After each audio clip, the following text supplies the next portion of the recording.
and welcome to the debate. I'm your host Sana Maqbool with you at PTV World. In today's show, we're going to be taking a look at two important stories. The first is in reference to what is going on in the US, and of course, with elections coming around this year, there seems to be an early debate that has also aired on CNN, and this is something that was done between the US President Joe Biden and the former President Donald Trump, and interestingly, of course, viewed by people all over the world, where largely what seems to be the takeaways is that seems to be a lot of criticism and concern with regards to Joe Biden's age and the way that he performed, or he talked about different issues and how he could not hold his stance. And then with regards to Mr. Donald Trump, the fact that while he was energetic and he was somebody who seemed to be in control of his thoughts, it was still full of falsehoods. And so there seemed to be confusion as to where most people will actually incline towards, but it seems that the kind of perception that has been built, or the analysis that has been done so far, is being reported towards inclining towards Mr. Donald Trump. And this is, of course, something important given what sort of outcome will there be with the elections, and also in terms of what will the Democrats will then decide in the future, of course, with regards to what kind of actions are going to be taken by the US presidency. A number of important issues, of course, were discussed, previous ones as well, including the way US dealt with COVID-19, abortion laws, Palestine and Gaza, and many others among them. And so we're going to be taking a look at what this means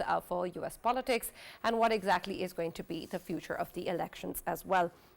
Our next segment is also going to be taking a look at something that came out from the House of Representatives in the US a couple of days ago, and that was a resolution calling for Pakistan's democratic values to be upheld, and the fact that the US needs to play a stronger role in this regard, and also calling for investigations into the elections in Pakistan earlier this year. This has been responded by the National Assembly as well, that has passed another resolution speaking about how they condemn this resolution coming in from the House of Representatives, and that they have also expressed their very serious concern over the US lack of political understandings of Pakistan, and that this is not something that is a matter to be discussed about the US, since it is to do with Pakistan's internal affairs. And of course, Pakistan has upheld democratic values as it has always been part of such values. And so we're going to be taking a look at what this means, especially in terms of the way that Pakistan and US relationship will be impacted, how much value in itself needs to be attached to this resolution, and how it will be perceived by the US as well, and then moving forward, what consequences will it have on the relationship. So we're going to be taking a look at this in our next segment of the show today. For this and more, as always, in the studios, I've been joined by senior analyst Farrukh K.Pitafi and Raja Faisal. We will also be joined by our senior analyst Jehangir Khattak a while later, and we're going to start a discussion with him as soon as he joins as well. But before that, Faisal, I'll take your perception of the matter in terms of the debate. Of course, it was an interesting one, but at the same time, it spoke a lot about the two candidates and what exactly is going to be the future for both of them. What did you make of the debate?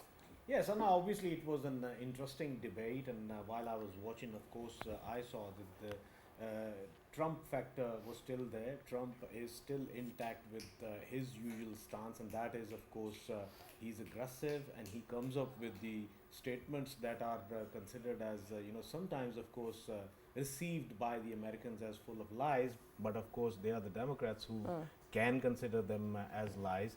But when it comes to, of course, his own vote bank, they are jubilant, they are his own team, the election team is jubilant about it, that he is fully intact and he's full of energy, and he is the same aggressive Trump that they always wanted to see, and he's still there.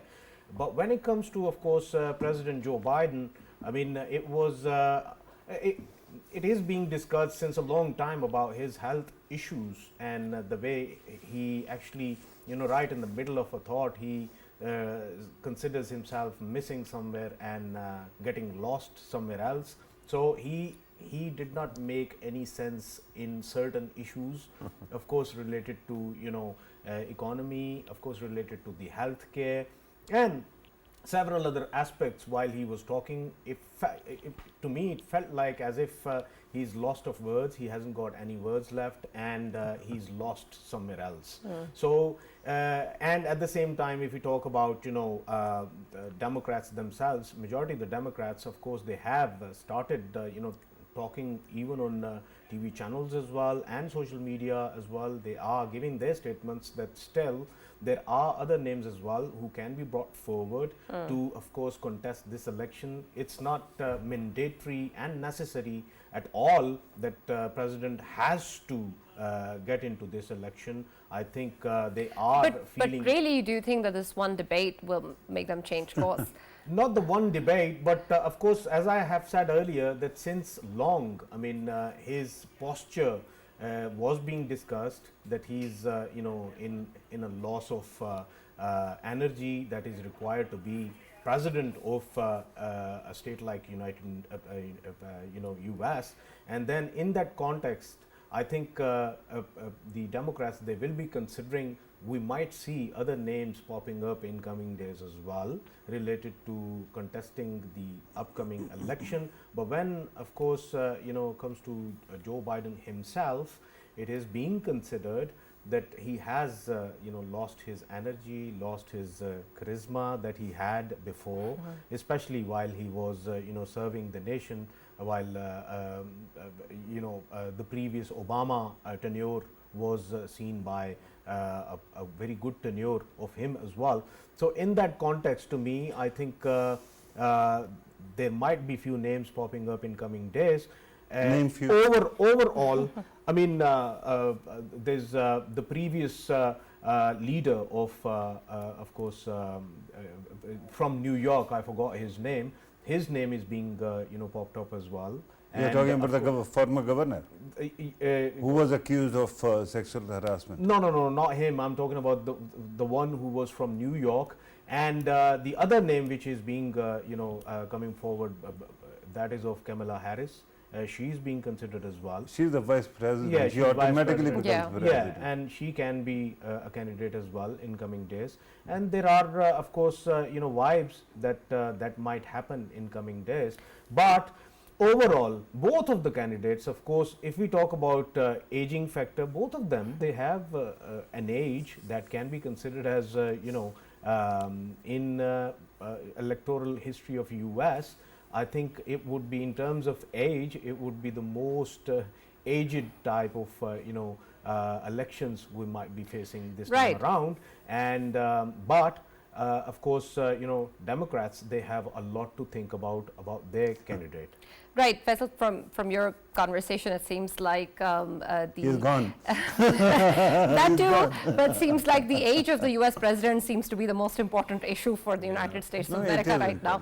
Of course, it is important, has an impact, not to disregard that, but there's so many other issues as well that are present. And I'd like to involve Mr. Jehangir Khattak, who's a senior analyst in the debate as well. Thank you very much, Jehangir, for joining us. I forgot his name earlier. And being part of today's debate. He is not from New York. Right. So, Jehangir Sahab, let's start off first by your perception and what you made of the debate and what you thought, because, of course, the larger concerns that are being raised are about Mr. Biden's age or his ability to make sense or to carry a thought forward, and then, of course, compared with the falsehoods of Trump, and seems to be what is being most discussed. Is that what you take away also from the debate? Thank you so much for having me on the show, Sana. I think overall, if I look at the debate, I think the quality was horrible. I think both the candidates fall short of the standards that American voters were expecting. I think both the candidates were short on policy as well. Just to give you a reminder, in the previous election cycles, we have seen that candidates build a narrative. They come up with a plan and they try to grab votes based on that. For example, in 2000 election, not 2020, in 2000 elections, George W. Bush, who was a newcomer on national stage, even though he was governor of Texas, he came up with the idea that since America's social security system will become insolvent by 2030, so he wants to make it sustainable and he wants to privatize it. Now, this idea was very provocative and there were a lot of discussions on it. There was a lot of debate, and the center of pretty much all the presidential debates and the national discourse was on privatization of Social Security. And George W. Bush won the elections, even though he was never able to privatize Social Security. Similarly, when Obama came on national stage, he thought that America's health delivery system is broken. So he came up with the idea that he will build a new health delivery system, which later on became Obamacare. He delivered on that, and that Obamacare is in existence even now. When Donald Trump appeared on national stage, he declared that he will make America great again because he thought that the Obama's international standing, his policies had made America weak, and America was stuck in Afghanistan, and it needs to get out of there. So he came up on those promises, and that he would spend money in America. America is not an international policeman. That's what he used to say. And he won the vote, and he became the president. And he thought that he will bring, immigration reforms, which is a very divisive subject, abortion, which again is a very divisive subject. Trump had a mixed scorecard, even though he was able to announce a roadmap for America's withdrawal from Afghanistan. Then came Biden, and Biden's presidency, and one thing that Trump has always claimed, and probably rightly so, that it was under his presidency and under his watch that America did not start a new war. Whereas when Biden came in, America is not directly involved in wars, but America is supporting two wars, which are very bloody. One is in the Middle East and the other is in Ukraine. And what we saw last night, we saw deep divisions that exist not at the American voters level, but also at the leadership level. And so I think that to me, as a political analyst, I think it was a horror show that we saw last night, because we saw personal attacks, which are not the part of American tradition, political tradition, where people can stoop low and go direct and accuse each other of things that otherwise are not said in a national debate. So that's how I look at it, that I think both the candidates could have done better, but I feel that Donald Trump, who is considered to be sometimes very, very aggressive, and we did see a very aggressive Donald Trump, and we saw President Biden, who was, I think, correct on some of his points, even though he was also wrong on few. When people fact-checked what were the claims that were made, so out of 9, I think 6 or 7 were attributed to Trump, which were wrong, and 2 or 3 were attributed to Biden, which were wrong. So that was the quality of the debate. And one last thing, as I said earlier, in the American democracy, votes are not grabbed based on just ideology. Rather, votes are grabbed based on your program, what exactly you are offering.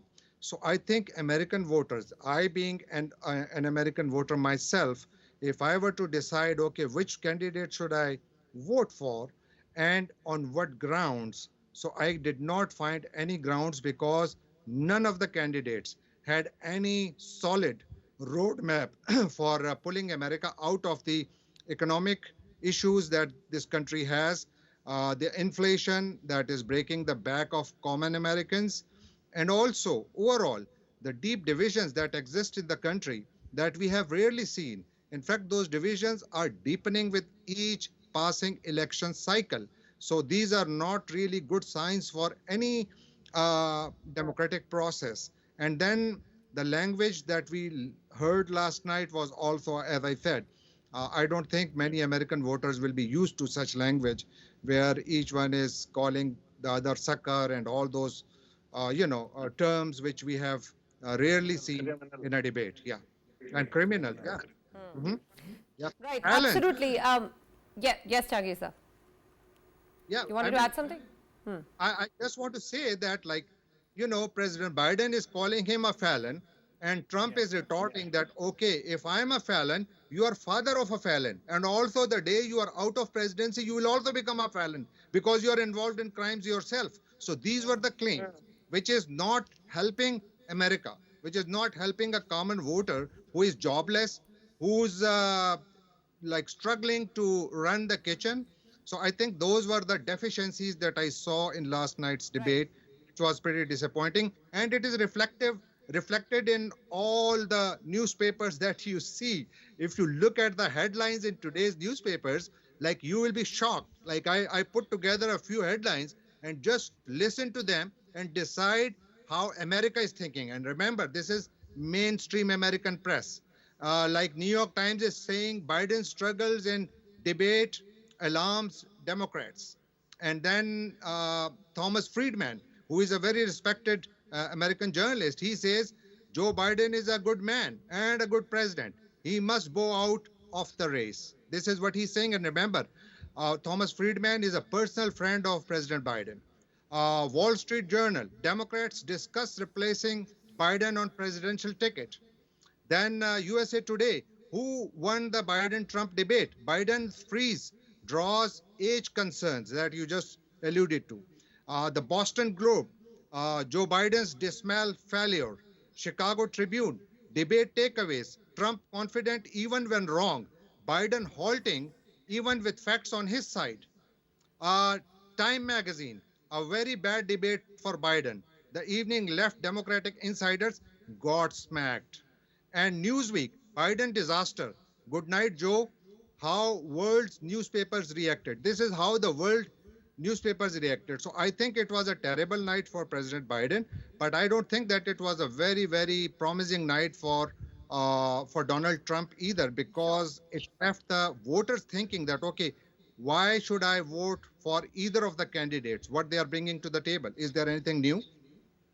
Absolutely. And Jehangir Sahab, that's a fair viewpoint that you've shared about the debate and how it went with both the candidates. But Farrukh, I would like your perspective too also on the matter, and then add to that in terms of what really is then the way that the voters are actually looking at the debate and the impact it creates. While we understand that this is something, as Jehangir Sahab pointed out, hasn't been typical of such presidential debates, but in terms of the way that it is being received, and then of course with the headlines as mentioned by Jehangir Sahab as well, is it still swaying away the supporters? Is it still being absorbed and taken in by the people, and that they in a way are actually in a way impacted or even welcoming such sort of rhetoric coming in from these debates? We've seen Trump supporters in the past and his rallies also cheer on many such occasions where he's made a remark or two which is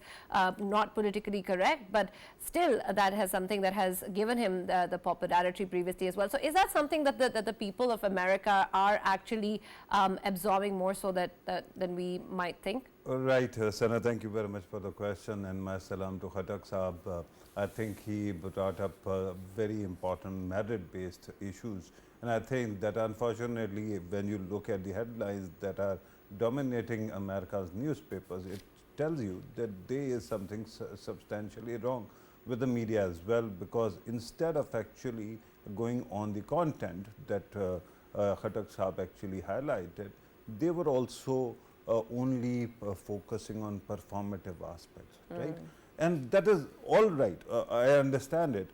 But when you talk about media's own capacity to do justice to its work, let me highlight how CNN actually created this debate.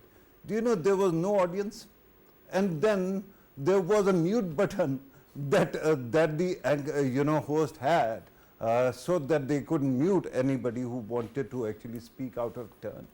I mean, with that kind of ability, when your own anchors are actually going through the performative anxiety, perhaps you're expecting an 82 years old and a 78 years old, to do justice to whatever the content is there.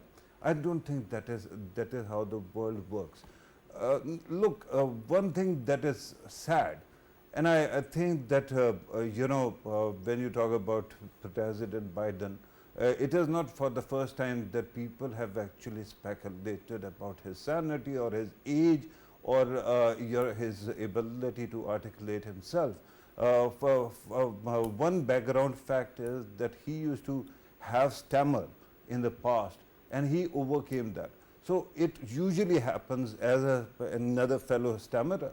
I can tell you when there is huge anxiety, it usually happens that you end up going back to the same situation. And there are good days, there are bad days. There are days when I've been a talker throughout my life, and then there are bad days when I think that I might not even be able to, articulate two coherent thoughts. And I'm half the age of US president, right? It is unfair to actually keep on pressing him to continue to perform in certain manners. And by the way, amazingly, since if you remember the last debate between Trump and Biden, at that time also President Trump had actually brought up the issue of Joe Biden's coherence. But what happened then? Biden went there, spoke, and after that, of course, if you listen to conspiracy theorists like Alex Jones, Biden is essentially an infrared, somebody, a reanimated corpse or something of that sort, right? A zombie for that matter. But the truth is, this president has actually delivered on many things. Now the question is, if everybody has been actually speculating about his ability to govern, why is it that the ratings show you that President Biden and President Trump are neck and neck? Yeah. There's a very serious reason. In the past, when President Obama was in power, or he came to power, he had put together an Obama coalition.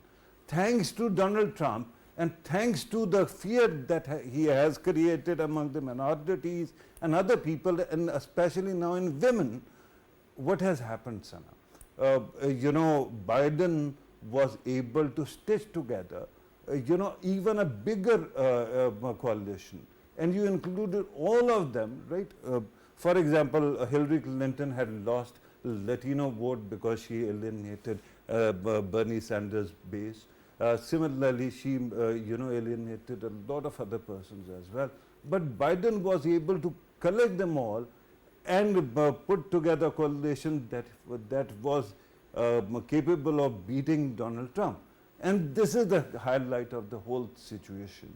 No matter what happens to Biden, even if he fails in all three or whatever the number of debates there might be, in all debates, I can tell you that as long as he is moving around and he is conscious, he can easily beat Donald Trump because the Republicans are less in number, registered Democrats are in larger number.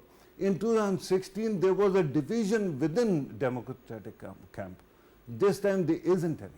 So, by the way, it is my humble view that media will keep on betraying its own lack of capacity because it somehow lost its chi in the time of Donald Trump, and since then it has not been able to recover. But when it comes to voter, I kept on actually looking at RCP, Real Clear Politics, average ratings, and nothing seems to have changed after the debate. All right. Jehangir Saab, with reference to, of course, the way forward and what sort of impact it will have, earlier we were just discussing the possibility of whether or not there can be any change of who will be the presidential candidate by the Democrats. Do you think, of course, this is just one debate, but do you think with the way that things might evolve or the way that even media or other quarters may influence the public conversations, there can possibly be a consideration by the Democrats? There seems to be a number of concerns that were raised by a few after this debate as well, that it would push them enough to move forward with a different candidate? Before I come to that question, I would like to comment on a few comments that were made before me. Number one, American elections are not decided by Republicans or Democrats. Yes, they contribute to the final. It is the swing voters, independents. So all these debates are done for independents. Why? Because they are the floating voters. So that's one correction. Second, I think that the media that I just read out the headlines. So look at their leaning. They are all Democrats, like Democratic leaning media outlets, except with the exception of Wall Street Journal. Uh, Now, why they are raising these questions? I think one difference between American democracy and the rest of the world is that it is very, very brutal when it comes to the quality of leader. And here, President Biden seems to be under intense scrutiny. Why? Because this man will be the commander in chief of the world's strongest military. And at a time when the world is in the middle of so many upheavals and wars and bloodshed. So, any president who goes to the White House is a very consequential person. So, that's why when Americans are sitting, so they may not be thinking about wars because American elections generally are decided by their domestic issues, economy, and immigration. Like this migrant crisis, if you look at it, last night it dominated the conversation. Social issues, crimes, social security, health delivery system, abortion, American democracy, where January 6th, insurrection and all that came up for discussion. So I think that those are the issues. And the way forward, based on what we saw last night, the American media, and I will say that I think that conversation is very valid that has started. That is it the time for President Biden to bow out and let someone in? That's one. And there's already a conversation. And the conversation is that if it is possible, is it possible legally? So, yes, it is possible.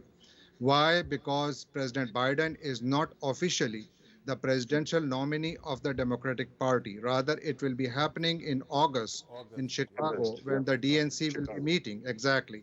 So that's one. So, where what happens is during the primaries, the candidates win delegates. So, since President Biden has the majority delegates, so it is for like given that he will be the nominee.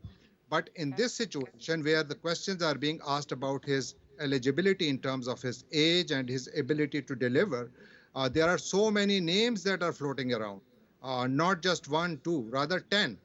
One of them is VP Kamala Harris, California Governor Gavin Newsom, and then Illinois Governor J.P. Pritzker, Michigan Governor Gretchen Whitmer, then Senator Sherrod Brown from Ohio, Representative Dean Phillips from Minnesota. Michelle Obama is also, her name is being cited. Hillary Clinton, Pennsylvania Governor Josh Shapiro, and Senator Raphael Warnock from Georgia. These are some of the names which are floating around. Why? Because Democrats are very concerned that it's not about just President Biden or his future. It is about the U.S. Senate and Of course, House. Khattak sahab, a follow-up question regarding the names that you have mentioned, and you said that this debate has just started. I remember that these names, particularly Gavin Newsom's name, has been in circulation for past 2 years. So these speculations have been going on for past 2 years, and that doesn't seem to have actually dented Biden's, numbers when it comes to it comes to his competition with Donald Trump. Why do you think that this time, after this performance, it is going to change? Because I think it was smart move for them to actually bring forward this debate so that people get acquainted with whosoever President Biden is in person, and that's all right. Then they will move on. Newspaper will keep on pushing it. People will continue to lobby for it, but within 2-3 days, it will become old news, the new normal. I'm not sure if it will be a new normal because what we saw last night, these are genuine concerns. If a person cannot be coherent in his thoughts, his ideas, and his expression, How can you entrust him with the world's most powerful office? So these are the questions that are being raised. And similarly, as far as Newsom and others' names are concerned, yes, these are all speculative news, nothing definite. Why? Because there is a thinking that is going on behind the doors, and the media is just reflecting on those. Yes, these are not realities, but can you discount the fact that these will not be the realities? Given the fact, remember, the day a presidential candidate underperforms, what happens? What happens is your funders stop cutting the checks. The day Donald Trump was convicted on 34 counts, you know how much money he raised? $100 million. Why? Again, Because his voters thought that he has been victimized. So what I'm saying is that again, we cannot Khattak like sir, reach let me ask conclusion. you But another follow-up question. And I understand that there's dearth of time. Allow me to actually ask this question. What does it tell you about the leadership? And I'm not talking about President Biden only. Leadership of Democratic Party, which always second guesses its presidential candidate, has been happening since 2016. But in comparison, when you look at Republicans, the way they come together, in support of a president who has been actually indicted, who has been actually convicted in one of the cases, and yet they don't actually stop. Does it tell you anything about the weakness of the Democrats to actually concentrate on the issues that matter? For example, abortion is a huge issue. Similarly, this court packing, and then the new the Project 2025 plan, through which they are going to actually replace or recategorize 50,000 out of 2 million employees, federal employees, as political posts, and they are going to replace them. Are they not bigger, issues than the president's articulation on a stage? And by the way, he did not faint. He did not actually go haywire. He did not actually start staring into dead space. The only thing that I could see was that he could actually stop at times and couldn't be very articulate. I think, look, there are two things. One is that as far as stammering is concerned, that's a condition that the president had from childhood. So I don't think anybody would be paying too much attention to that. What is important is when your brain freezes. For example, when he was talking about Afghanistan and US withdrawal, so he said that not a single US soldier died under his watch. He forgot that 13 US Marines had died at Kabul airport during a suicide bombing. He never mentioned that. And it is everywhere in the headlines. And that's how people are judging him that, okay, when you are saying that you are looking after the American interests, how can you forget the soldiers who died that day? And you say that it was a responsible withdrawal, and you are accusing Trump. This is, I'm not talking on behalf of Biden or Trump. I'm just saying what the conversation happened. So Trump was saying that I fired a general. Did you fire a general despite this embarrassing withdrawal? According to Trump, not me. And after that, Biden said that, you know, I don't have to.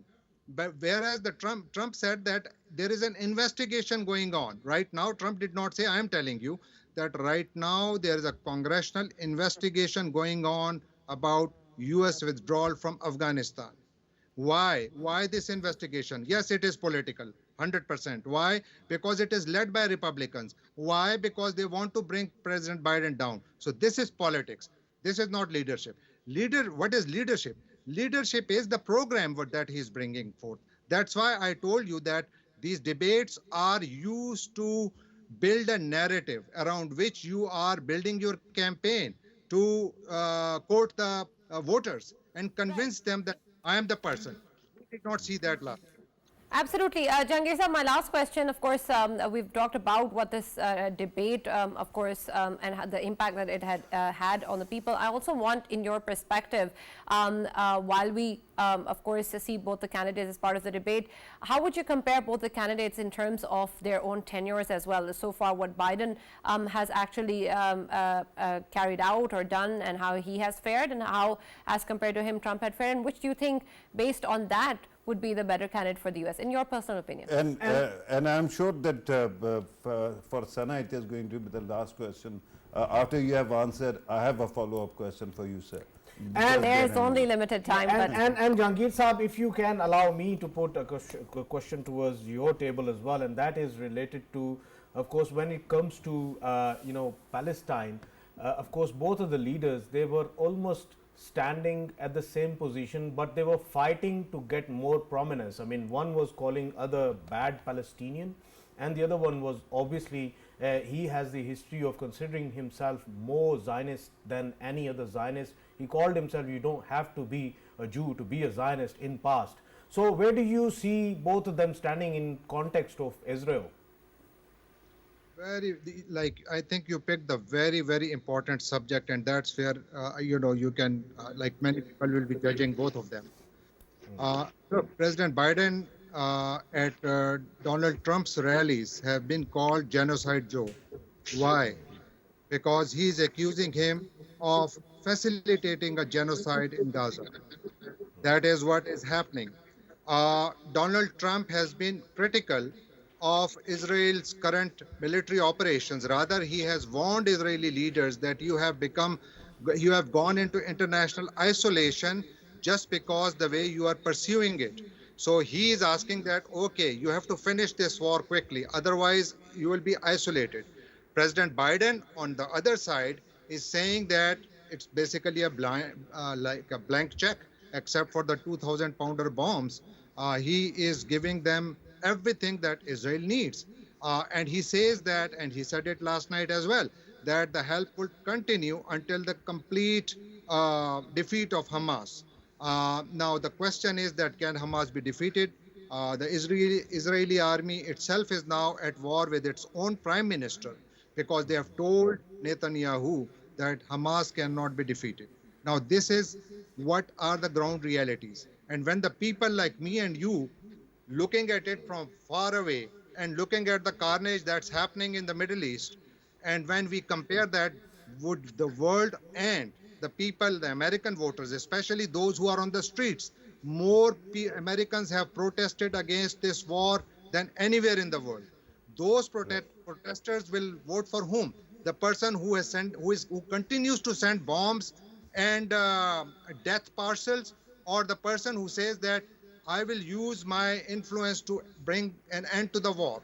Same is his promise for Ukraine war. He is not saying that I will pump in $200 billion. Rather, he was asking Biden that why did you put so much money, whereas there is an entire ocean between the US and Europe? Why Europeans are not putting money in it? These were the critical questions. And these will come back to you. So that's why I think that if it's foreign policy, and if any American voter is making a decision, probably the tilt will be more in favor of Donald Trump. As far as Khattak Sahab, I'm glad that you are making these arguments, but just a quick observation. You actually mentioned Thomas Friedman, who is also a big fan of, not only a friend of Biden, but he is also a big fan of Benjamin Netanyahu. But regardless of that, there were two questions in my mind. One regarding, RFK, the third party candidates like RFK, what kind of impact can they have? And secondly, when you were talking about who won the debate last night, I was wondering when it comes to 2016 debates, who do you think won those debates? Was it Trump or Hillary Clinton? Because I remember that consensus at that time was that it was Hillary Clinton who was winning them. Yes, and why? There are few factors, like you have to understand the American politics, the dynamics of elections, which are very different. On the election day, if majority of the voters, if the voter turnout is high, it always helps whom? it helps Republicans more. And that's why each candidate always tries to bring as many voters as they can out, especially those Republicans or Democrats. And then they are also appealing to the floating independent undecided voters. So that's one thing that we have to keep in mind. Secondly, in the past, as I said before, the debates that happened where we had a verdict that, okay, this person won, those were based on like your delivery, your planning, your coherence, your outlook, your international beliefs, your personal beliefs, what you exactly want to do. If you look at Donald Trump and Hillary Clinton, so Hillary Clinton had more international view. Donald Trump had more national view. Donald Trump was branded as a nationalist, American nationalist, who wants to invest in America, and that's why he won. I think, and then that's why his this claim that "Make America Great Again." Now remember, "Make America Great Again" or MAGA has become a term, and they say that if MAGA comes into power, the world will be in trouble. Why? Right. Because now that has resonated with the voters. It's a Has brand. And Democratic Robert Kennedy, sir. Robert and the Kennedy's candidature. very quickly, Robert Kennedy. Look, I wish Robert Kennedy had done a bit more aggressive campaigning. He failed to be on the ballot in many states, and that's why he could not join the debate. If he was on the debate stage last night, I think he would have been the biggest benefactor. Why? He would have benefited immensely. Right now, while I would like in politics, everything is possible. And given the fact, the situation that we are in right now in the political arena, I think that it's an opportunity for Robert Kennedy. And let's see if he can capitalize on that, because not many people are aware of his even thoughts and ideas. And he has not been able to resonate or connect with the common voters. But this is his opportunity as well. So yes, Robert Kennedy could be a possibility, but a very, very distant possibility, because he does not appear No, I meant any. as in undermining Biden's votes by actually dividing his base. Yeah, that's very true. Yeah, Yeah. that is. Thank you very I- much, Jehangir Khattak, for joining us and being a part of the discussion, of course, with regards to how exactly the debate went between the U.S. presidential candidates and what exactly will be the future impact is something that remains to be seen as well. But this is something, of course, that has made the headlines in the U.S. and the world over. In our next segment, we're going to be taking a look at what the National Assembly has done. Of course, it has passed a resolution opposing a recent motion by the U.S. House of Representatives that has talked about Pakistan's internal affairs, calling for investigations into the country's recent elections, and also with regards to upholding democratic values in Pakistan. What do you have to say about that, Faisal? Yes, and obviously it's we were expecting that this is of course going to come from Pakistan's parliament as well. This time around we have seen that it has actually come out now. This notion of interference, we have been listening about it since a long time. But of course, this resolution getting passed in their house, it is a matter of concern. And of course, the tit for tat was required, which is being, of course, given by Pakistan's legislature. And now we have seen that the statements are coming out from foreign minister as well. And that is, of course, related to that this kind of, interference would not be received happily, and of course this must end now. Pakistan is a democratic country, and it is of course the statement tells itself that the American interference would not be required and would not be received and accepted by Pakistan. Of course, America is known for saying things about the other democracies, but at the same time it should be considered that when America is being ruled by Joe Biden's Democratic Party, then rather than interfering in other democracies, they should be considering constructive debate rather than destructive one. And to me, I think it was a good step forward by Pakistan's parliament. Tit for tat was required, and it has been, of course, delivered. Farrukh, what is really the impact of this response then when we talk about it for that response, as Faisal has just mentioned, what will that achieve and what will that impact in terms of our relationship with the US? Right, Sana. I think that, exactly as much impact as the US resolution had, because it is not binding. That one wasn't binding either. And then, of course, you can say it that like two modems, like in olden days, two democracies are connecting and they are arguing with each other, right? Parliaments are supposed to be the bedrock of democracy. So a parliament has responded to another parliament. But in a sense, when you talk about US resolution, it was focused at local or a domestic audience, right? Its own voter base in the country that might actually be raising these questions. And similarly, Pakistan's resolution is essentially focused at our own people. Of course, we had to give an answer that has been given, and it is laudable, but in the end, there's no negativity between the two sides. I think both have done whatever they had to do. By the way, there has been a little bit of different development which is separate from this, and it was overdue for quite some time. There are going to be some staffing changes in Washington DC and New York also, and I think that the government of Pakistan is reconstituting its teams there, diplomatic teams there.